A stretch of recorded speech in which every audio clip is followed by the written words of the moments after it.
Join us for all things Dolphins. Miami Dolphins, that is. We're talking Miami Dolphins football on the Fins Radio Network.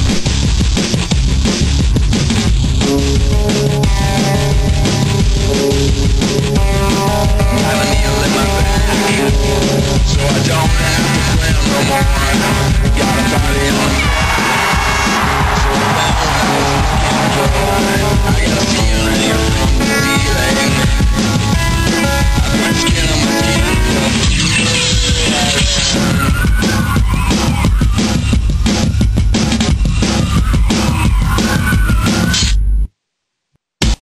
Larry Little, 17-0, HOF 93. There you go. The first thing that went through my head was I was going to go buy me a New York Giant jersey. And I was going to be a Giant fan for the rest of my life. What would you deem that particular catch by David Tyree? That was the greatest catch I had ever seen in my life. I mean, the ball was coming out the back part of his hand, divine intervention. Because the Patriots were smug all week, like they knew that all they had to do was walk onto the field and win the football game. Oh, they were cocky. Yeah. They were cocky. And my whole saying was, if they had gone undefeated, we would have been 1A and they would have been 1B. And, a lot of people talk about our schedule and the teams we played. We had to play the games that were on the schedule. And the team that the Redskins lost, if we went undefeated, we beat those teams. And we weren't going to let a bunch of old men with the Redskins back in the day come out and beat us in that football game. It would have been a shutout had not been for the, we all know that now, the pad that Gary Premier tried to make. Right. And, I've tried to be humble over the years by saying, well, if a team goes undefeated, we'll welcome them to our neighborhood, which is Perfectville. And our address is 17 Championship Drive. And, I'm not going to be humble anymore because every time a team gets ready to do it or tries to do it, we're all getting dished like we're a bunch of old, grumpy old men. We are not a bunch of grumpy old men. We are happily old men.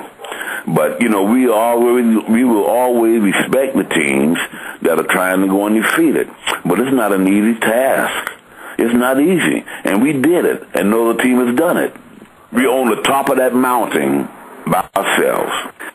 Well, I tell you what, I can't come after Mercury now. You have to have me on before Mercury. Because I know he would have you on radio for 3 or 4 hours. You know him all too well. Oh, man, I've been knowing him for 40 years now. I mean, there's nobody that talks like Mercury. But I tell you what, he's the one that helped us get that commercial.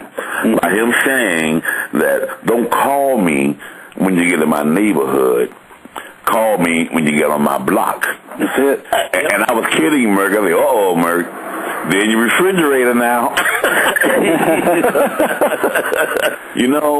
We are a very fortunate football team. From the team that we went undefeated, there are only 3 of us that's left us now. Wayne Moore, who was my roommate, Bob Matheson, and Charlie Lee. But I think it's remarkable that after all these years, there are so many guys that's still alive and that's with us that are no longer. When you see about other teams like the Pittsburgh Steelers, so many guys on that team has passed away over the years, and even my younger brother, who was a Pittsburgh Steeler, and had a great 12-year career that's no longer with us. Yeah. And I buried one young man last year who I recruited out of high school, and when his eligibility was up, I took him to coach with me in North Carolina, and he was in town. He said, Coach, I'm down in the Grove. Come, let's go get together. I said, JD, I'm tired, man. I don't feel Coach. I haven't seen you in 2 years. You got to come. I drove down to the Grove in Cocoa Walk. We sat together, we laughed and talked for about 2 hours. He called me on Father's Day, like he always does. 6 days later, he had a massive heart attack and died at age 35. And when I got the word, all things out, I just started hollering and crying, no. Sorry to hear I don't about mean that. to put those in there. I got you. Well, I'm glad that you got to see. Closest that I had with my guys that I played with and the guys that I coached. Kuchenberg, we had him on as well. And what is the deal with him, man, in this Hall of Fame? You know what I've told people? I mentioned this to Jim Langer, and Jim said, check my nickname. I'm not going to tell you my nickname. Hey, you can tell me later. Look.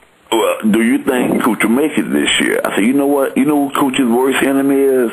We are his worst enemy. Because they can't see how 3 guys in the middle of an offensive line can be that good. Just look at the Pittsburgh Steelers. Look at their linebacker core. Jack Hamilton in the Hall of Fame. Jack Lambert in the Hall of Fame. Now, you tell me, why isn't Andy Russell not in the Hall of Fame? Right. Why can't 3 of those great guys be in the Hall of Fame? Same thing with Jim and me, with Kuchenberg. The older the players get and the younger the reporters get. That's so true. I noticed that your signing bonus when you came in the NFL was $750, and we were debating tonight whether Alan Faneca, who's a really good guard in the NFL, is worth over $20 million. Yeah. I don't mean to curse on radio, but hell no. Guys do nowadays is belly bump. They don't really block or come off the football. These guys are not really, well, they're belly, I call them belly bumpers. But hell, I still don't know why they haven't retired number 66. Yeah. Because they've had some guys that came through there and they were adequate, but I don't think anybody could live up to what I accomplished. Not much. The only time I go to a football game out there is when I have an appearance, and I normally do that before the game. And at halftime, I'm on my way back home after I get paid. All right, I enjoyed it.